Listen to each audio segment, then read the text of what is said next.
Hey guys, welcome back to the channel. Welcome back to Sports Card Teachers. If you aren't already subscribed, go ahead and do that.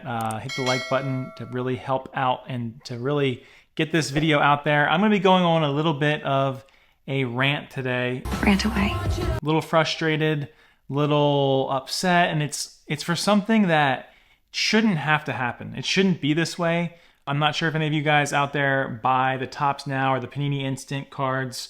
Going to be doing a video on that shortly just to show the difference between the two based on how they're produced, how they manufacture, how they send them out to you, what you can get in these different types of cards. But anyway, this is specifically about Panini Instant. And as you can see here, I have in total 50 cards and I have them into two piles. So if you look here, you can see the piles. They're about even, but there are actually 21 in this pile and there are 29 in this pile. So not quite even, but close. And there's a difference. These are all Caitlin Clark 2024 Panini Instant her draft day card. Pretty cool card. Obviously, if you're sleeping under a rock, you know who Caitlin Clark is. She had a really good year in the WNBA. Has been getting hacked like crazy, but anyway, it's another story, and obviously didn't make the Olympic team, which I think is a little bit of a joke that she didn't make the team. Can't tell me she's not a top player, plus, you know, the audience she would bring to the table if she was on that team. But anyway, that's a whole nother video as well. But these Caitlin Clarks came out and were produced pretty close to after she got drafted, probably within a day or two that Panini Instant came out with them. And if you're not familiar with Panini Instant, they create a card. There's a short time window. Sometimes it's 24 hours. Sometimes it's like 3 or 4 days. And you can buy as many of the card as you want. The more you buy, the cheaper the card actually is. And so I did go ahead and I bought 50 of them.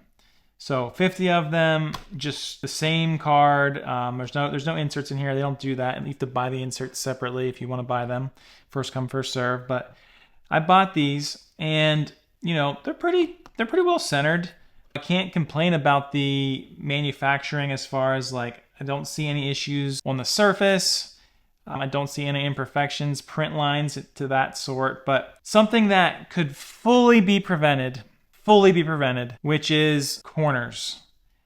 You can't tell me that these cards, these brand new cards, should come with dings on them. So what they do is, I'm assuming they must be humans. I don't imagine it's a machine that does this. I'm assuming it is humans. What they do is they put it inside of the sleeve, and then they put the sleeve inside the top loader, and they put a piece of tape around it. So this is sealed. I'd have to slit this open to get the card out. This pile right here, there's 21 of them, okay? 21 of them. This pile right here has a lower corner issue, either this side or this side, but there's a lower corner issue on each of these cards.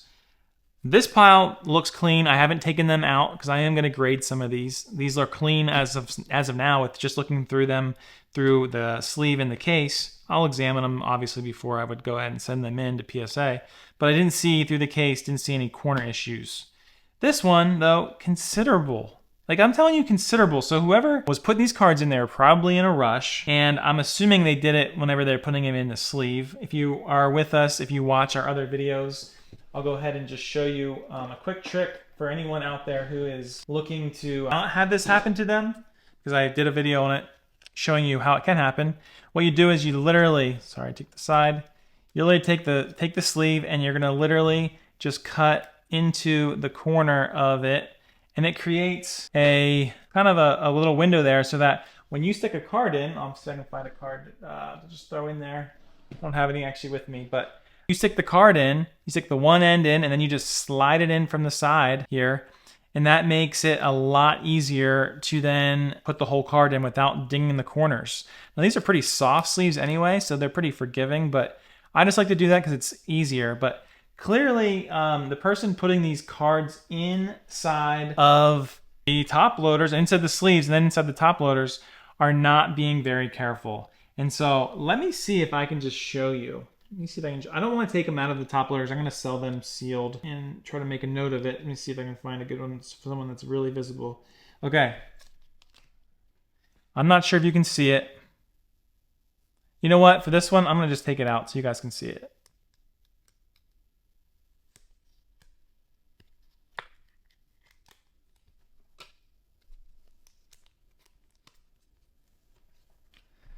All right, we'll see if we can get this to show up well on camera.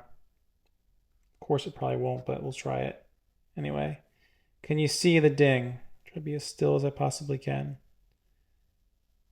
The ding on both corners. Really trying to get it focused there for you guys. But anyway, it's not a huge ding, but it's obviously not going to get a good grade at if I take it into, you know, PSA to send it in for grading. So super disappointed by this. So Panini, if you're out there, I know you guys deal with a lot of cards, but in my opinion, this is unacceptable. Whenever someone is buying cards, they expect the card. Yes, there's going to have manufacturing issues. We get that. There might be print lines. There could be, you know, pockmarks. There can be issues with these cards. I completely understand that. But there should not be an issue with the handling of the card. Once it's produced, it goes in here for a reason, not to have the corners dinged.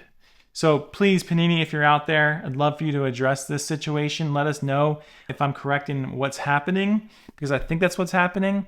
But it's really frustrating, and I just needed to come on here and make sure that I shared that. So let me know in the comments if this is an issue for you, if anything that you've bought directly from Panini, or even if it's Topps, if it's had issues, and how have they handled it. I'm not going to send in 21 cards into them and expect them to do something for me. You never know. Maybe someone will comment on this and tell me to do that, but it's just frustrating when you're looking to grade, when you're looking just to resell to somebody or to hold even. And for me, it's about condition. So if these cards aren't coming in good condition, then it's just not fair to sell them. It's also not fair to hold them, because obviously you lose some of that value. All right, let me know in the comments what you guys think. As I've already mentioned, if you haven't already subscribed, please subscribe to our channel. We got a lot of good content coming up. RBC is going to be having some good content, some, sharing what cards he's buying, what cards he's not buying. If you found value in this, go ahead and hit that like button, share it with your friends, and I will see you in the next video.